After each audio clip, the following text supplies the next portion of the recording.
ప్రస్తుత రాజకీయాల్లో ప్రజల సంక్షేమం కంటే రాజకీయ పార్టీల స్వార్థమే ఎక్కువగా కనిపిస్తుంది. ఏపీలో పాలకులు చేస్తున్న వింత ప్రకటనలు చూస్తుంటే సామాన్యుడికి ఏం చేయాలో అర్థం కావటం లేదు. ఒకవైపు చంద్రబాబు నాయుడు ఎక్కువ మంది పిల్లలను కనాలని అలా అంటే 25,000 రూపాయలు ఇస్తానని చెబుతుంటే మరోవైపు ఉన్న పిల్లలకే సరైన భవిష్యత్తు లేని పరిస్థితి కనిపిస్తుంది. ఇప్పటికే ఆరోగ్యశ్రీ పథకానికి వేల కోట్ల రూపాయలు బకాయిలు పడ్డాయి. ఫీజు రింబర్స్మెంట్ కింద 6,000 కోట్లు ఆగిపోయాయి.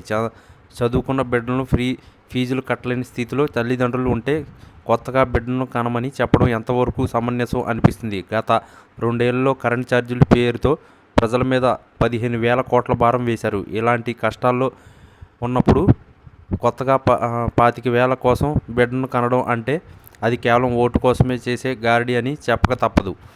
రాష్ట్రంలో పాలన తీరు చూస్తుంటే ఎవరికి వారే అన్నట్టుగా ఉంది.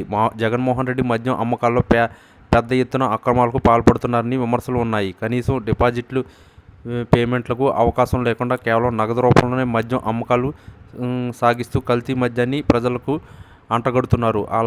ఇలా ఇసుక మాఫియా, మద్యం మాఫియాలు పెరిగిపోతే రాష్ట్రంలో యువత భవిష్యత్తు ఏమైపోవాలి? దేశంలో ఏ రాష్ట్రానికైనా ఒక రాజధాని ఉంటుంది, కానీ ఆంధ్రప్రదేశ్కు మాత్రం ఇప్పటికీ దిక్కులేదు. మొదట్లో చంద్రబాబు నాయుడు 5 ఏళ్ల పాటు గ్రాఫిక్స్ చూపిస్తూ కాలం గడిపేశారు. ఆ తర్వాత వచ్చిన జగన్మోహన్ రెడ్డి 3 రాజధానుల పేరుతో ప్రజలను మభ్యపెట్టారు. చివరకు ఏపీకి ఒక రాజధాని కూడా లేని పరిస్థితి రావడం నిజంగా సిగ్గుచేటు. ఇట్లాంటి పరిస్థితుల్లో పాలకులు కేవలం తమ ప్రయోజనాల కోసమే చూస్తున్నారు తప్ప ప్రజల ఇబ్బందులు పట్టించుకోవడం లేదు.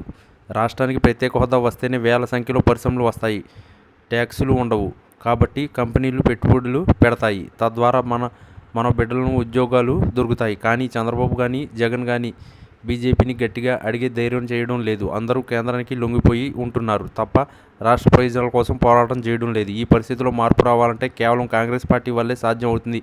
బీజేపీని ప్రశ్నించే దమ్మున్న ఏకైక పార్టీ కాంగ్రెస్ అని చెప్పవచ్చు. గతంలో రాజశేఖర రెడ్డి ముఖ్యమంత్రిగా ఉన్నప్పుడు హస్తం గుర్తు మీద ఓటు వేసి గెలిపిస్తారని రైతులు రుణమాఫీ జరిగింది. ఆరోగ్యశ్రీ లాంటి గొప్ప పథకాలు వచ్చాయి. ఫీజు రియంబర్స్మెంట్ మరియు 108 సేవలు కూడా అప్పుడే మొదలయ్యాయి. ఈ సువర్ణ పాలన మళ్ళీ రావాలంటే ప్రజలు ఆలోచించి నిర్ణయం తీసుకోవాలి. రైతులు పండించిన పంటకు గిట్టుబాటు ధర దొరకని పరిస్థితి రాష్ట్రంలో ఉంది. ఇలాంటి ఘోరమైన పాలన సాగుతున్నప్పుడు ప్రజలు తిరగబడాల్సిన అవసరం ఉంది. కేవలం నాయకులు పోరాడితే సరిపోదు, ప్రజల బలం కూడా తోడవ్వాలి. అందరూ చేయి కలిపితేనే మార్పు వస్తుంది. రాజశేఖర రెడ్డి వారసురాలిగా ఆయన బిడ్డ హామీ ఇస్తున్నట్లుగా మళ్ళీ ఆ పాత పథకాలను, సంక్షేమ పాలనను ప్రజల ముందుకు తీసుకురావడానికి పోరాటం సాగుతుంది. ఓట్లకు డబ్బులు తీసుకోకుండా నిజాయితీగా ఆలోచిస్తే మనం రాష్ట్రానికి మంచి రోజులు వస్తాయి. కాంగ్రెస్ పార్టీని ఆదరిస్తేనే రాజశేఖర రెడ్డి హయాంలో జరిగిన అభివృద్ధి మళ్ళీ సాధ్యమవుతుంది. కాబట్టి ప్రజలందరూ ఏకమై రాష్ట్ర భవిష్యత్తు కోసం గొంతు విప్పాలి. సంక్షేమం అంటే కేవలం మాటలు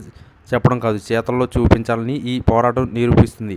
ప్రాంతీయ పార్టీలు మోసాలను గమనించి జాతీయ స్థాయిలో బలమైన నిర్ణయం తీసుకుంటేనే ఏపీకి రాజధాని, ప్రత్యేక హోదా దక్కుతాయి.